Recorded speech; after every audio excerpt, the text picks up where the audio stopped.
Hello my dear friends, and welcome to my channel. My name is Barbara, and today we're going to be looking at Lilith in the sign of Scorpio, or the 8th house. So this video is for you if you do have this placement. If you're a cross watcher, welcome as well. Very excited to get into this particular placement, but first let me tell you guys the backstory of how Lilith originated, so the ancient mythology. So basically the story goes that Lilith was originally the spouse or partner of Adam, and they were together, and Adam wanted to be the controlling one, the dominating one, especially in terms of sexuality.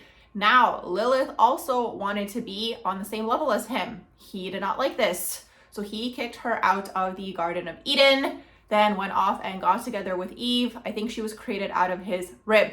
Now, what does this tell us about Lilith in astrology? Lilith deals with the dark shadows, okay, the hidden aspects. It also deals with the sexual nature of ourselves. Now, when we have Lilith in Scorpio, or the 8th house, Scorpio already deals with these things, right? So it's kind of like a similar energy, but then not at the same time. It's like you're going to be comfortable in this energy already is really what's happening here. It's exalted, okay? And that's really what that means. So when you have Lilith in the sign of Scorpio, or the 8th house, basically this deals with all things sex, death, rebirth, joint finances, taxes, and the occult.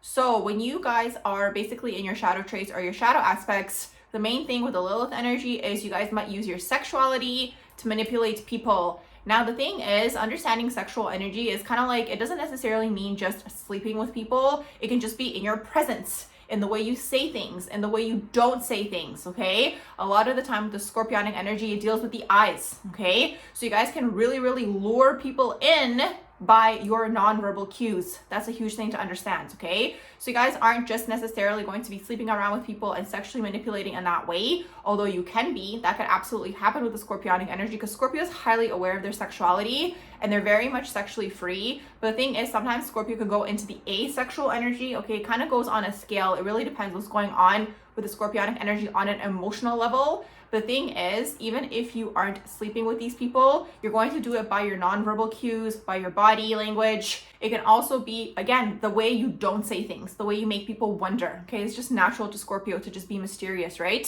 So when you're mysterious, people are naturally going to be drawn to you. They're going to want to know more. And it's like, it's just part of your essence. You guys are able to say things without saying them, make people think certain things, especially in terms of sexuality. So you guys can kind of like say things that are kind of like a double entendre, where you guys like are saying it without saying it. You guys know what I mean. I know you guys do this. So this is the thing with the Lilith and Scorpio. So just being wary that you guys are doing this. And the thing is to understand, because a lot of the time Scorpio deals with power and control, okay? And all these things on the earth plane really do lead to power and control, money, sex, all these things, right? So you guys are always going to want to be in control. This is the ultimate end goal of why you guys are doing these things, okay? This is the shadow trait, the shadow aspect. You guys are doing these things because you want to be in control. You guys want to be the dominated one in a relationship, in a partnership. You guys can be things like covert possessive, right? That's very much Scorpionic energy, but you guys aren't going to express this, okay? It's going to be hidden. This is the thing. It's like when you have Lilith and Scorpio, you're going to be very good at hiding your shadows, because a lot of the time you're going to be aware of what your shadows are, because Scorpio deals with that. You guys spend a lot of time in contemplation, analyzing, understanding yourselves better. So it's like, because you're aware of your shadows and most people aren't aware of their own, you guys could even play on other people's shadows, right? If you guys aren't aware of this energy, the opposite could happen. Maybe people are going to play on your own shadows, okay? That could be something that takes place as well. But most of the time, Scorpio is very hyper aware of energy, and especially sexual energy. So sexual energy really deals with manifestation, okay? That's a huge thing to understand.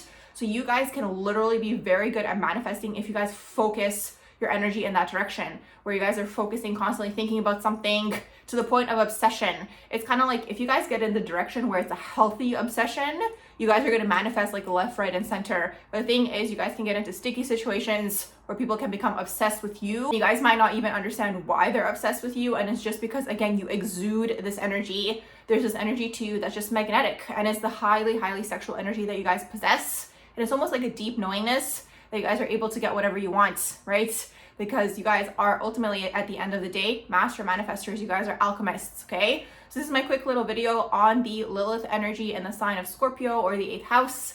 If you guys enjoyed this video, you guys can let me know in the comments below. Make sure you guys like, share, and subscribe, and I hope you all have a beautiful rest of the day.